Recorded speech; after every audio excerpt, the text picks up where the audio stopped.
Hello everyone, कैसे हो आप सब लोग। आई होप आप लोगों की तैयारी अच्छी चल रही है। Most of the students in recent times are asking me that sir only 70 to 75 days are remaining for the examination, assuming that the phase 1 might happen in the mid of June. So what should be our approach in the next few months, and how we should increase our chances of selection by removing the mistakes which we are doing in our preparation.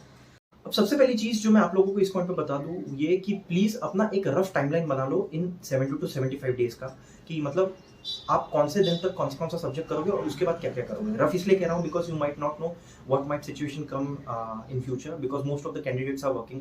Sometimes you might have to sit for long hours in office, sometimes आप जल्दी आ जाओगे, तो उस दिन आप उसको modify कर सको, इसलिए मैं कह रहा हूँ उसको एक रफ टाइमलाइन दो।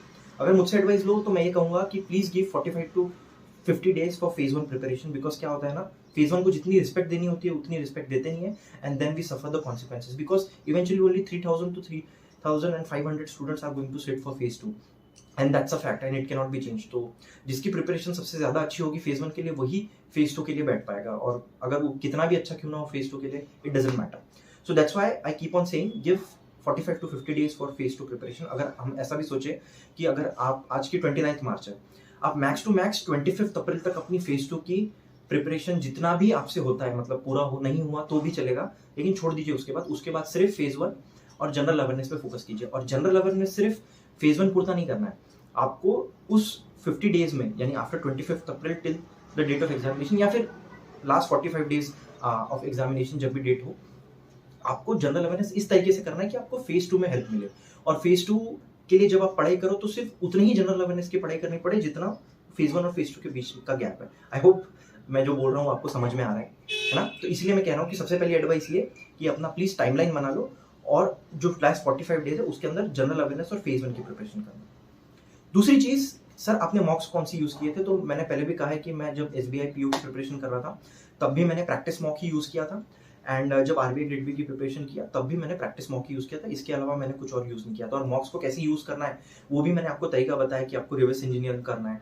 अगर कोई क्वेश्चन आपको नहीं आ रहा है उस पॉइंट पे तो उसको छोड़ दो, एनालिसिस करो। एनालिसिस करते टाइम उस क्वेश्चन को लेकर वर्क करो, चाहे जितना टाइम लगे, लेकिन उस क्वेश्चन को सॉल्व करो।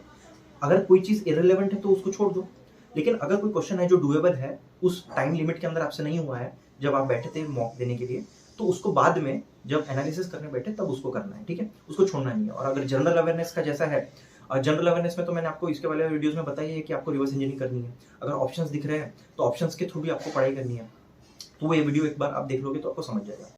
अब तीसरी चीज कि सर आप रिवीजन कैसे करते थे।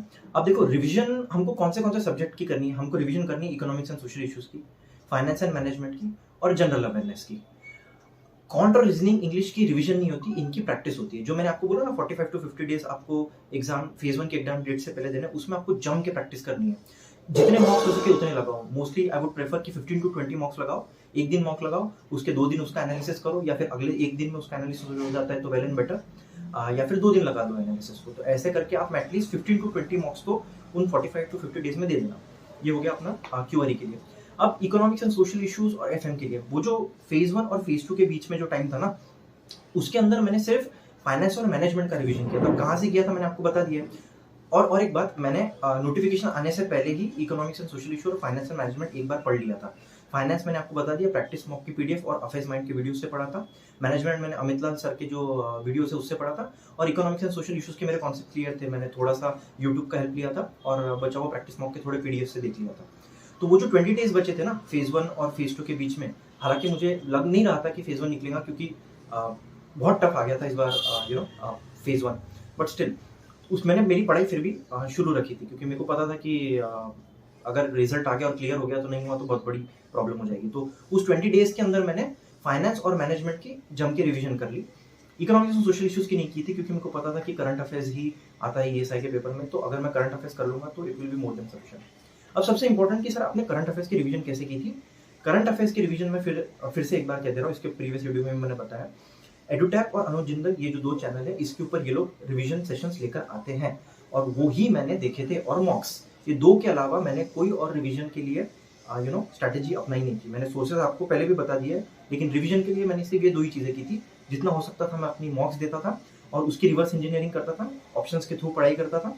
और ये जो वीडियोस आते हैं यूट्यूब के ऊपर, अभी भी आप इनके चैनल के ऊपर जाकर देखोगे तो they have also started their series, तो उससे मुझे हेल्प मिली थी rest is up to you. अगर आपको कोई और भी सोर्सेस मिलते हैं तो इट्स बेटर। मैं मोस्टली वीडियो पर्सन था, तो मुझे वीडियो से रिवाइज करना अच्छा लगता था। तो ये होगी 3 चीज़ों की रिवीजन मैंने ऐसे की। अब चौथी चीज़ कि सर आपने डिस्क्रिप्टिव का कैसे किया था। अब देखो यार, ये एक मेरा थोड़ा सा वीक पॉइंट रह गया था कि डिस्क्रिप्टिव की प्रैक्टिस में इतने अच्छे से नहीं कर पाया था। तो आप प्लीज़ वैसी गलती मत करो। मेरे जैसे 2 अटेम्प्ट मत लगाओ, एक ही अटेम्प्ट में निकल रहा है पेपर तो अच्छा है। तो डिस्क्रिप्टिव के लिए अभी से वही मैं कह रहा हूँ, 1 अप्रैल से लेकर 25 अप्रैल तक या फिर 30 अप्रैल तक रोज 2 या 3 क्वेश्चन अगर हो पाए तो मैक्स मिनिमम 1 क्वेश्चन तो लिखना शुरू ही कर दो। तो अगर आपका उसके अंदर कॉन्फिडेंस नहीं है तो ऑटोमेटिकली कॉन्फिडेंस आ जाएगा, एक स्ट्रक्चर्ड अप्रोच आ जाएगी, जो भी आपने पढ़ा है वो आपको पेपर पे लिखना आ जाएगा। अब वो स्ट्रैटेजी अप्लाई नहीं होती कि पहले अपना फेज 2 का सिलेबस कंप्लीट कर लो फिर डिस्क्रिप्टिव राइटिंग करो। वो तब जब आपके पास 8-9 महीने हो तब वो स्ट्रैटेजी काम आती है। अब क्या 70-75 दिन बचे हैं, तो अब क्या जो भी क्वेश्चन पढ़ते हो उसको एक बार लिख कर देख लो, या फिर टाइप करके देख लो, जैसा भी आपको ठीक लगे। या फिर मैंने जो अप्रोच बताई कि मैं दिमाग में ही उसको सोच लेता था डिस्क्रिप्टिव वाली वीडियो में, तो वो एक बार देख लो। अब 5वीं और सबसे इंपॉर्टेंट चीज ये जो बोलने के लिए मैंने एक्चुअली ये वीडियो बनाया था, इसके पहले जो मैंने सारी चीजें बोली वो तो ऑलरेडी मैंने प्रीवियस वीडियो में बोली दी थी, तो कोई नया था नहीं। वो ये है कि मतलब आपको अपना मेंटल पीस बनाए रखना है ये 70-75 डेज या फिर 90 डेज अगर मेंस का टाइम पकड़ लो तो। क्योंकि बहुत बार ऐसी सिचुएशन आएगी जिसमें आपको लगेगा कि यार मैं छोड़ देता हूँ, मैं भाग जाता हूँ या ऑल दैट स्टफ, बट आपको अपना शांत दिमाग से काम लेना है। क्योंकि इस पॉइंट पे ना 2 तरह के लोग सामने आते हैं। एक जो बोलते हैं कि इट्स नियरली इम्पॉसिबल सर, मैं अब नहीं कर सकता हूँ, मैं अगले अटेम्प्ट में दूंगा एंड ऑल दैट स्टफ। लेकिन दूसरे तरह के लोग बोलते हैं, वो बोलते हैं कि sir I know that things are impossible, I know the time is not in my favour, I know the situation is not in my favour, but still I give my best, I be on the edge of my comfort zone and I make this attempt count. क्योंकि यार मुझे भी इस attempt में nearly impossible ही लग रहा था मेरा selection, but look what happened, I secured all India rank 25। आप बोलोगे सर आपको कैसे इम्पॉसिबल लग रहा था। अगर देखो जनवरी फरवरी मार्च मैंने जम के पढ़ाई की, मतलब बहुत अच्छे से पढ़ाई की, और मुझे पता था कि अप्रैल में ट्रांसफर आएगा। मुझे लगा कि ट्रांसफर होने के बाद एक ब्रांच मिल जाएगी, बट इवेंचुअली मुझे 1.5 महीना डेपुटेशन पे रखा। सवेरे 8 बजे जा रहा हूँ, रात को 10 बजे आ रहा हूँ, और 1 घंटा पढ़ने मिल रहा है दिन में मुझे। और आपको भी पता है कि एग्जाम के आखिरी से 1-2 महीने होते हैं वो कितने इंपॉर्टेंट होते हैं। अगर उस पॉइंट पे आपके साथ ऐसी कोई हरकत हो तो बहुत खराब लगता है। और जो मैंने कैसे तो भी करके एक ब्रांच ली, और उस ब्रांच में भी फिर मुझे पता चला कि ऑडिट आने वाला है, और जुलाई का जो महीना था वो एग्जाम का था, और उसी महीने में ऑडिट आया। मुझे मेरी सारी छुट्टी कैंसिल करनी पड़ी। फेज 1 के लिए मैंने 2 दिन छुट्टी ली, और फेज 2 के लिए 1 हफ्ता छुट्टी ली, कैसे तो भी करके, और उस पर मैंने मैनेज किया। तो मैं वही कहता हूँ कि जब तक रिजल्ट आउट नहीं होता ना, खुद को रिजल्ट नहीं बताना, ठीक है। तो ये चीज़ हमेशा ध्यान में रखना। और दूसरी चीज़ कि बी प्रिपेयर्ड फॉर अनसर्टेनिटीज। मुझसे बहुत सारे लोग पूछते हैं कि सर जो पेपर में क्वेश्चन आया था फेज 2 में, रिपोर्ट्स के क्वेश्चन आए थे, वो बहुत ही मतलब डिस्क्रिप्टिव के क्वेश्चन बहुत ज़्यादा टफ आए थे, तो आपने कैसे हैंडल किया था। तो यार देखो, कोई भी एस्पिरेंट सब कुछ पढ़ के नहीं जाता है ना।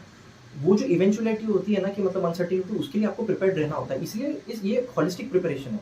आपको जो भी क्वेश्चन आपके सामने आता है उसको शांत दिमाग से पढ़ना होता है। आपको जितना उसके बारे में पता है, क्वेश्चन की जो रिक्वायरमेंट होती है, उसके हिसाब से एक बढ़िया सा आंसर फ्रेम करना होता है। मैंने भी वैसे ही किया, शांत दिमाग रखा। मुझे पता था कि इतने टफ क्वेश्चन आए हैं, जब मैं ही नहीं पढ़ के गया हूँ इसको, जो कि मतलब इतना सब देखता है, तो बाकी सब कहाँ से देखेंगे। तो वो सेंटेंस ने मुझे कॉन्फिडेंस दिया। तो मैं प्रिपेयर्ड था, क्योंकि और वो मैं क्यों बोल पाया अपने आप को, because I was prepared for that uncertainties. So be prepared for that uncertainties. कुछ भी हो सकता है पेपर में। फियर ऑफ फेलियर हमेशा हमारे अंदर आता है, बट ज़्यादा से ज़्यादा मैं कहता हूँ ना, क्या ही हो जाएगा, देख लेंगे, नेक्स्ट अटेम्प्ट देंगे। अगर किसी का आखिरी अटेम्प्ट है तो फिर अपना लक मान के एक्सेप्ट कर लेना, नसीब में नहीं था। लास्ट चीज़ जो मैं आप लोगों से कहना चाहूँगा कि प्लीज़ बी कॉन्फिडेंट, अपने आप पे भरोसा रखो। फेज 1 और फेज 2 का जो पेपर होता है वो सबके लिए सेम होता है, लेकिन जो लाइफ का क्वेश्चन पेपर होता है वो तो सबके लिए अलग होता है। सबकी सिचुएशंस अलग है, सबके कॉन्सेप्ट्स अलग तरीके से क्लियर हुए हुए हैं, सबके लाइफ के डिसीजंस अलग लिए हुए हैं। तो वो जो क्वेश्चन पेपर होता है वो तो अपने आप को सॉल्व करना होता है, और वो सॉल्व तभी होता है जब आपको अपने आप पे भरोसा हो, आपको अपने डिसीजंस पे भरोसा हो, है ना। तो ज़्यादा ज्ञान नहीं दूंगा, ऑलरेडी बहुत दे चुका हूँ प्रीवियस वीडियोस में भी और इसमें भी। इतना ही कहूँगा कि प्लीज़ डिस्ट्रैक्शन से दूर रहिए। नेक्स्ट 70 to 75 डेज अपना 100% दे दीजिए, जितना हो सके उतना करिए। प्लस अपनी हेल्थ का भी ध्यान रखिए साथ में, बिकॉज अगर आप हेल्दी नहीं रहोगे तो पेपर में एग्जीक्यूट नहीं कर पाओगे, है ना।